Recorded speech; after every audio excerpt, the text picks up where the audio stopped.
Dubai एक ऐसा शहर जहां के नियम कानूनों की मिसाल पूरी दुनिया में दी जाती है।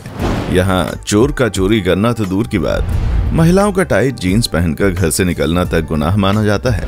और अगर पब्लिक प्लेस पर किसी लड़की ने हाथ पकड़कर थोड़ी सी चिपका चिपकाई कर ली तो समझ लीजिए भैया कि उसे जेल की हवा खानी पड़ जाएगी। अब जिस जगह पर इतनी सारी पाबंदियां हैं, वहाँ भला वेश्यावृत्ति का धंधा इतना क्यों फल फूल रहा है? क्या दिन में कानून के डर से शांत रहने वाली दुबई की सड़कें रात को रंगीन हो जाती हैं? और आखिर किस तरह इतने सख्त नियम कानूनों के बावजूद दुबई में ह्यूमन ट्रैफिकिंग के मामले बढ़ते जा रहे हैं? प्रोस्टिट्यूशन यानी कि वेश्यावृत्ति एक ऐसा धंधा है जिसमें कोई इंसान बिना शादी किए किसी से शारीरिक संबंध बनाता है और उसके बदले में उसे पैसे देने पड़ते हैं। ये काम दुनिया के कई सारे देशों में पूरी तरह से इलीगल है। जो कोई भी महिला या पुरुष धंधा करते हुए पकड़े जाते हैं, उन्हें जुर्माने के साथ जेल की हवा भी खानी पड़ सकती है। पर इन सारी चीजों के बावजूद ये धंधा पूरी दुनिया में फैला हुआ है। आपको कोई भी ऐसा शहर नहीं मिलेगा जहां जिस्म का बाजार न लगता हो। लेकिन जब बात दुबई की आती है तो यहाँ लगने वाली जिस्म की मंडी में खरीदार कोई छोटे मोटे नहीं, बल्कि एक से बढ़कर एक रईस लोग होते हैं जो पानी की तरह पैसा बहाने के लिए तैयार हैं। और दुनिया भर के बड़े बड़े बिजनेसमैन दुबई में आकर अय्याशियां पूरी करने के लिए पहुंच जाते हैं। दोस्तों, जिस तरह भारत में वेश्यावृत्ति इलीगल है, ठीक उसी तरह यूनाइटेड अरब अमीरात में भी ये एक बहुत बड़ा अपराध है, फिर चाहे वो दुबई ही क्यों ना हो। और आज जो कोई भी इस गुनाह में शामिल होता है, उसे सजा देने में दुबई का कानून कोई कसर नहीं छोड़ता।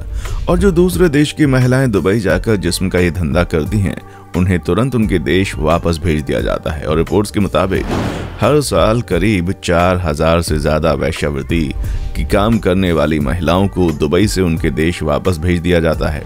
लेकिन इतने सख्त नियम कानून होने के बावजूद जिस्म का ये धंधा दुबई में वायरस की तरह फैलता जा रहा है। और सबसे ज्यादा हैरान करने वाली बात तो ये है कि महिलाओं से इस तरह का धंधा करवाने वाले लोग उन्हें दूसरे देश से टूरिस्ट वीजा पर दुबई लाते हैं और कुछ दिनों बाद अपना काम निकलने के बाद उन्हें वापस उनके देश भेज दिया जाता है। चाइना, ताइवान, भारत, पाकिस्तान, बांग्लादेश जैसे कई देशों से लड़कियों को दुबई लाया जाता है और उनसे जिस्म फरोशी का ये धंधा करवाया जाता है। ये सारी चीजें कई तरह से होती हैं। पहली चीज जिसमें लड़कियां खुद अपनी मर्जी से ज्यादा पैसों के लालच में दुबई आकर ये काम करना शुरू कर देती हैं। दूसरा, उन्हें दुबई में काम देने के बहाने लोग पहले तो बहला फुसला कर उन्हें यहाँ लाते हैं और फिर उनसे जबरदस्ती ये काम करवाते हैं। और तीसरा, जो कि सबसे खतरनाक तरीका है, वो ये है कि अलग अलग देशों से मासूम लड़कियों को अगवा करके डायरेक्ट दुबई भेज दिया जाता है। और ये सब कुछ बहुत बड़े पैमाने पर होता है। और आप ये मत सोचिएगा कि दुबई की सरकार इससे अनजान है। ऐसी किसी जगह जहां पर अगर मच्छर भी मर जाए तो सरकार और कानून तक उसकी खबर पहुंच जाती है, वहां इतने बड़े कांड को भला कैसे छुपाया जा सकता है? अब इससे ये बात तो तय है कि इन सारी चीजों में दुबई की सरकार भी शामिल है। कई लोग सोच रहे होंगे भला ये कैसे हो सकता है? दुबई तो एक बहुत ही बड़ा शहर है जहां ऑलरेडी इतने सारे टूरिस्ट आते हैं और दुबई के पास पैसों की कोई कमी भी नहीं है। तो फिर वहां की सरकार दूसरे देशों की महिलाओं को बुलाकर जिस्म फरोशी का धंधा क्यों करवाएगी? तो दोस्तों, इसका जवाब बहुत ही सीधा सा है। दुबई में बड़े बड़े बिजनेसमैन छुट्टियां मनाने के लिए या फिर बिजनेस मीटिंग के लिए आते हैं, जिन्हें करने के लिए दुबई की बेहतरीन फैसिलिटीज के साथ साथ महिलाओं की अय्याशी का भी मौका मिलता है ताकि वो बार बार दुबई की तरफ आए। ये सब कुछ यहाँ की नाइट लाइफ में इतना ज्यादा आसान हो जाता है कि लोगों को बिल्कुल मेहनत नहीं करनी पड़ती। दुनिया में ऐसी बहुत सी चुनिंदा जगह मौजूद हैं जहां जिस्म का ये बाजार सजता है और ये सब कुछ रात के समय में खुलने वाले क्लब और बार में ज्यादा देखने को मिलता है, जहां कोई छोटे मोटे लोग नहीं आते, बल्कि एक से बढ़कर एक बिजनेसमैन और रईस लोग अपने पैसे को पानी की तरह बहाने के लिए पहुंचते हैं।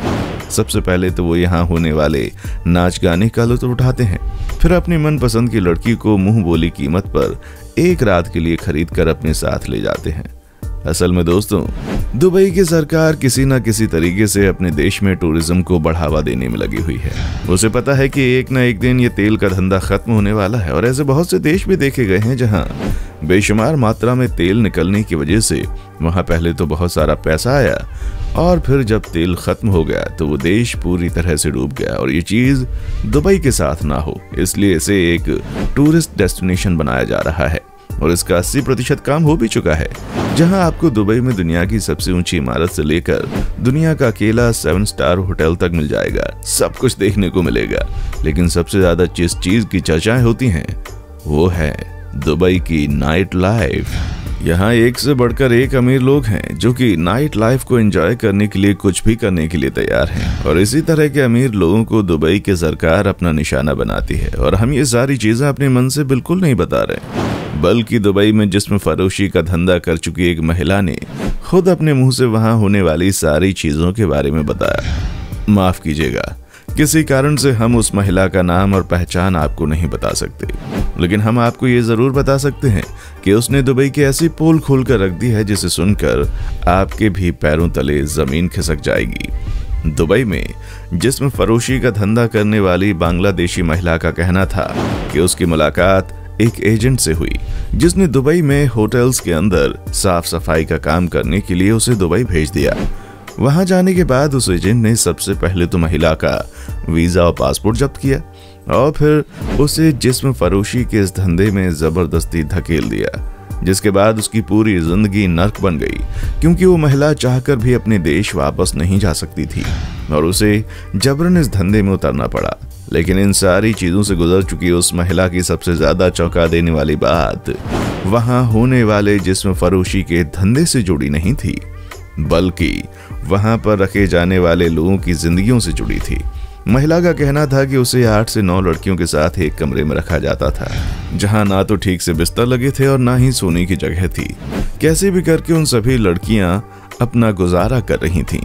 रहने के साथ साथ वहां मिलने वाले खाने के हालात भी बिल्कुल सही नहीं थे, और उन्हें ढंग से पैसे भी नहीं दिए जाते थे। सारे पैसे दलाल और लड़कियों की देखभाल करने वाले लोग हड़प लेते थे। अगर साफ तौर पर कहा जाए तो उस महिला के हिसाब से वहां पर जाकर काम करने वाले लोगों की जिंदगी बहुत ही खराब थी। इन सारे हालातों से तंग आकर उस महिला ने कई बार आत्महत्या भी करने की कोशिश की। हालांकि आज उसकी दुआएं रंग लाई हैं। वो इन सारी परेशानियों से जूझने के बाद वापस अपने देश पहुंच गई है, पर वो बेचारी अब दुबई के नाम से भी सहम उठती है।